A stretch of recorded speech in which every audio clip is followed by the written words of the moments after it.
Certo, pessoal? Então começamos aqui na nossa sala virtual, né? Um ambiente virtual para a gente apresentar os nossos conceitos importantes, certo?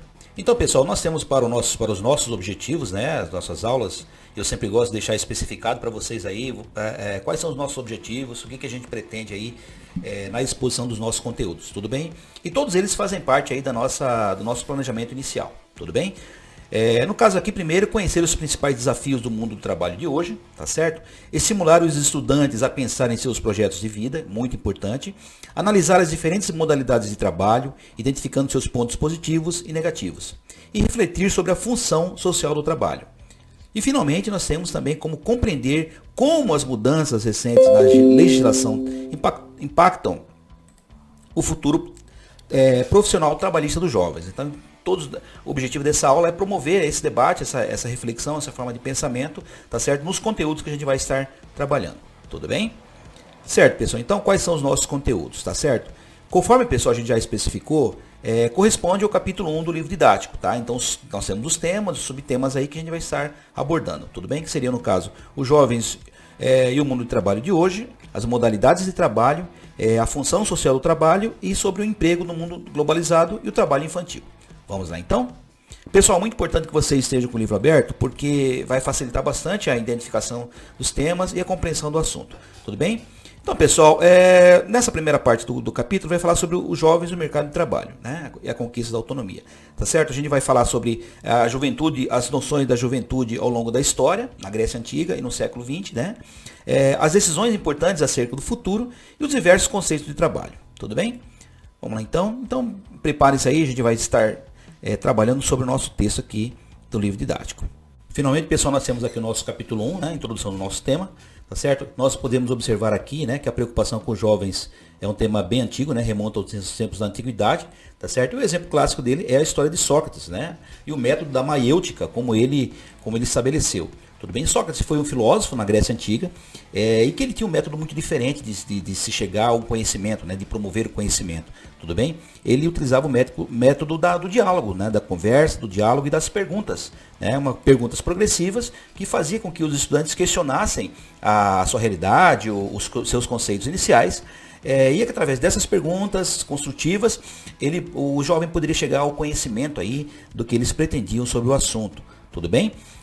O método socrático levava o interlocutor a duvidar, né, do que sabia e ir construindo um conceito chamado de maiêutica. Tá? Esse é o conceito de maiêutica. Então, método de perguntas, né, de questionamentos aí, da realidade, das questões da vida, do mundo prático, do mundo material, enfim. Tudo bem? Uma premissa muito importante de Sócrates, né, é que ele dizia que só sei que nada sei. Né? Então isso mostra a postura dele de estar sempre buscando esse conhecimento. Né? Outra premissa importante de autoconhecimento dele é conhece-te a ti mesmo. Tá? E esse método de Sócrates, ele teve uma oposição muito grande no meio social. Tá certo? Ele foi acusado de ser visto como alguém que desconstruía os conceitos para os jovens, ou seja, prejudicava a juventude aí nas suas aulas, nas suas explicações. Mas ele simplesmente promovia esse diálogo, esses questionamentos aí, essas dúvidas constantes, né, para que através das perguntas, os jovens poderiam chegar às respostas aí definitivas ao seu conhecimento. Tudo bem? Já no século XX, tá, a juventude também foi considerada uma categoria social muito importante, sobretudo nos anos 60, né, houveram vários movimentos juvenis, né, que questionavam as ordens da sociedade, tá certo?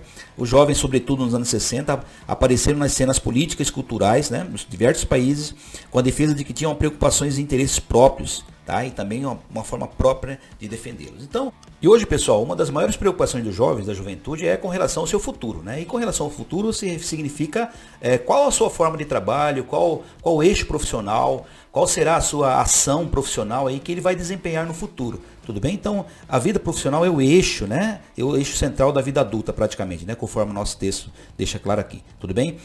A partir do ingresso no ensino médio, os questionamentos de futuro começam a se intensificar. O que eu gosto de fazer, Que profissão seguir? Né? Então são esses questionamentos aí, tá? Que vocês já ouviram ou ouvem continuamente aí, né? Os professores comentam também, tá certo? Então a preocupação é fundamental aí para os jovens da idade de vocês, né? Qual futuro seguir, que profissão seguir e como conciliar esses interesses, né? Que vocês têm aí em relação ao trabalho, em relação às suas profissões, tudo bem? As respostas não são fáceis, né? Não são simples, tá? Depende de muitos detalhes aí, preferências pessoais, depende também de oportunidades, de sonhos, tá certo? De perspectiva de futuro, tudo bem? E a gente tem que olhar para dentro de nós mesmos, né, pessoal? Conforme essa nossa orientação aqui, né? E nesse contexto refletir sobre ele, tá? Então, pensando nisso, né, é interessante vocês também pensarem no futuro profissional de vocês, né? Quais são as áreas que vocês podem atuar, quais são as suas preferências em relação a alguma atividade, né? Nós temos aí hoje as áreas de trabalho, são variadas, né? A gente pode classificá-las por exemplo, quando a gente faz os concursos, né, que tem disponíveis aí, ou as áreas de trabalho, né? Nós temos as áreas jurídicas, nós temos as áreas ambientais, nós temos as ciências da natureza, as ciências humanas, as ciências exatas, né? As ciências, uma variedade de ciências aí que são classificadas aí para que o jovem possa definir ou escolher aqui aquele rumo, aquele caminho que ele vai estar se dedicando grande parte, né, ou praticamente a vida toda, né, que ele vai seguir. Tudo bem? Então é um momento de muita importância que vocês devem dedicar bastante atenção aí, olhando dentro para vocês mesmos, né, quais são as suas preferências, para que vocês tomem a decisão mais acertada. Tudo bem? A questão da autonomia, né, pessoal? O trabalho também está ligado muito à questão da sua própria responsabilidade, do jovem ser capaz de prover os seus próprios recursos, né, sua própria meio econômico, né, sua própria realização pessoal, tá certo? Há uma série de definições do que é o trabalho, né? Nós temos aqui na língua portuguesa mais de 20 significados, tá? Mas quando a gente fala em ciências humanas, né, conceitualmente, né, quando a gente fala sobre trabalho, diz o seguinte: é toda ação produtiva ou criativa realizada pelos seres humanos visando atingir um determinado fim, tá? Então nós temos, dentre essas várias áreas que a gente citou aí, profissionais que o jovem pode atuar, né? Sempre tem objetivos, né, pessoal? Esses objetivos podem ser tanto financeiros, podem ser tanto de estilo de vida, né? Alguém que gosta de natureza, por exemplo, tem afinidade com os recursos naturais, né, pode entrar num curso aí das ciências ambientais aí e que pode ser feliz durante essa profissão. Tudo bem? Então tudo isso depende também das nossas preferências, tá? Normalmente essas ações estão ligadas à sobrevivência e autorrealização como seres humanos, tá? Esse é um ponto também muito relevante, né, pessoal? Geralmente os concursos, eles concentram, né, são mais vagas para aquelas profissões que são consideradas bem mais remuneradas, né? E há um fluxo muito grande de jovens, de concorrentes aí nos concursos, nos empregos, né? Então a situação econômica também é determinante aí para a escolha de uma forma de trabalho, tudo bem? Mas também existe a questão da autorrealização, né?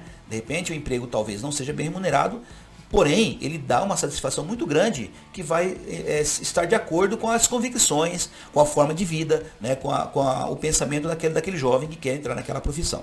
Tudo bem? Os seres humanos tendem a trabalhar para suprir suas necessidades de alimentação, higiene, vestuário, moradia, saúde, etc., né? Mas também para suprir suas necessidades espirituais, por meio das artes, do estudo, do desenvolvimento intelectual. Então é o que nós estamos falando, né, pessoal?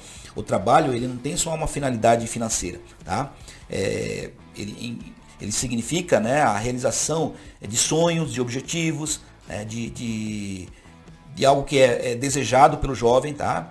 Ou o ambiente que ele quer estar trabalhando. Então o trabalho tem esse significado muito mais amplo do que geralmente as pessoas têm, né? De que o trabalho é apenas pelo dinheiro, pela remuneração, pelos altos rendimentos. Tudo bem? Então nas ciências humanas o trabalho tem uma concepção muito maior, muito mais abrangente do que apenas a parte financeira. Tudo bem?